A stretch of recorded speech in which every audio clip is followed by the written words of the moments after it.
خاص طور سے یہاں پر اس افطار کی دعوت میں مہمان خصوصی صدر مجلس بیرسٹر اسدالدین اویسی صاحب ہے، اور انشاءاللہ تعالی جہاں صدر مجلس بیرسٹر اسدالدین اویسی صاحب آتے ہیں وہاں پر ہم پوری طور پہ انتظامات پوری طور پہ کر رہے ہیں۔ پچھلے سال الحمدللہ جو رپورٹس کے مطابق 20 سے 25 ہزار روزے دار یہاں پر آئے تھے،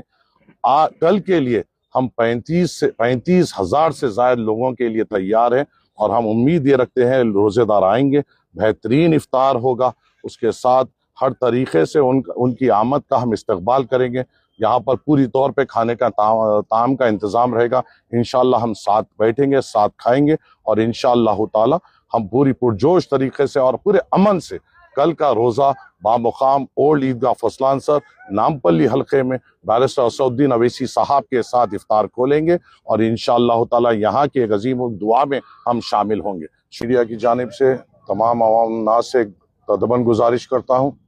کہ کل جمعے کے روز 13 مارچ 23 رمضان انشاءاللہ اولڈ عیدگاہ پہ آل انڈیا مجلس اتحاد المسلمین کی جانب سے ایک عظیم افطار پارٹی اولڈ عیدگاہ گراؤنڈ فسلان سر میں رکھی گئی ہے۔ میں آپ کے ذریعے سے تمام سے گزارش کرتا ہوں کہ اس افطار پارٹی میں شامل ہوئیے، اس کو کامیاب کریے۔ انشاءاللہ تعالی ہم یہاں پر آپ کے آمد کے انتظار میں ہیں، اور روزے دار کی آمد کی پوری تیاری ہے۔ ہمارے لیے یہ بڑا عظیم موقع اس لیے ہے کیونکہ کل انشاءاللہ تعالی ہم ان کی دعوت رکھ رہے ہیں جو اللہ کی رضا کے لیے روزہ رکھتے ہیں، اور اللہ کو راضی کرنے کے لیے جو دن بھر روزہ رہ کر اللہ کو جو راضی کرنے کی کوشش کرتے ہیں، ان کا روزہ کھلانے کا ہم ایک بڑا انتظام یہاں پہ رکھے ہیں۔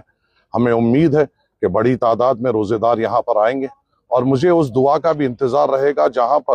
یہاں پر دعا ہوگی، اور اتنے بڑے مجمع میں 20 سے 25 ہزار روزے دار اس پہ آمین کہے گا، اور مجھے یقین ہے اس آمین پہ اللہ کی رضا بھی ملے گی، جہاں پر ہم ملک کے امن کے لیے بھی دعا کریں گے، حیدرآباد کی سربلندی کے لیے بھی دعا کریں گے، نامپلی میں امن و سکون کے لیے بھی دعا کریں گے، ہم سب کی زندگی کو بہتر کرنے کے لیے اور ہماری آخرت کو بہتر کرنے کے لیے بھی دعا کریں گے۔ اور جب اتنے بڑے تعداد میں روزے دار آمین بولے گا، اور ہمیں اپنے علماء کرام نے سکھایا ہے کہ وہ وقت جب روزے دار اپنے روزہ کھولنے کے قریب ہوتا ہے، اللہ اس کی آمین کو رد نہیں کرتا، اور جب اتنے بڑے مجمع میں آمین کہا جائے گا اس کی دعا کا ایک اثر ہی ہوگا۔ انشاءاللہ میں آپ تمام سے گزارش کرتا ہوں کہ اس دعا میں شامل رہیے۔ ہم انشاءاللہ تعالی ہماری ملک کی سربلندی کے لیے، ملک کے امن کے لیے بھی دعا کریں گے، ہمارے دوسرے ملک میں جہاں مسلمانوں پہ ظلم ہو رہا ہے ان کی بھی سلامتی کے لیے دعا کریں گے۔ اور میری ایک ادبن گزارش یہ ہے کہ کل جب نوجوان اس افطار پارٹی میں آئے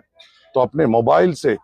آزو بازو کا بھی ویڈیو لے لینا، اور پوچھ لینا کہ بھائی تم کون ہو،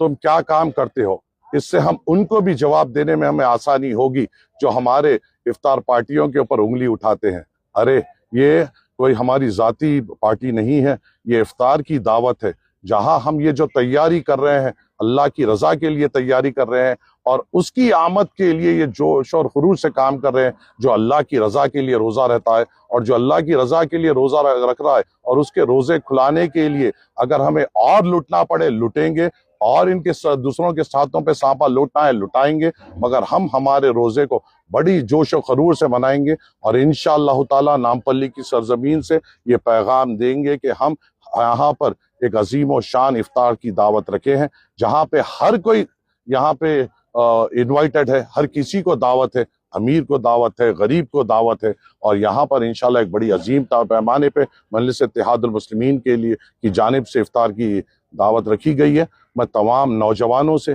میرے بزرگوں سے، ہر کسی سے ادباً گزارش کرتا ہوں کہ کل یہاں پر آئیے، اور آ کر اس افطار کی دعوت کو کامیاب کریے۔ اور کچھ شرپسند لوگ جو آج ایک تہمت اور کچھ افسانہ کرنے کی کوشش کریں، ان کو کل ہم اپنے سروں کے سمندروں سے جواب دیں گے، ان کو ہم اپنی زبانوں سے جواب نہیں دیں گے، ہمارے اتحاد سے جواب دیں گے۔ اور مجھے یقین ہے کل عیدگاہ سے ایک عظیم و شان اتحاد کی دعا ہوگی، اور اس دعا میں آپ اور ہم آمین کہیں گے انشاءاللہ تعالی۔ بس آپ تمام سے ادباً اس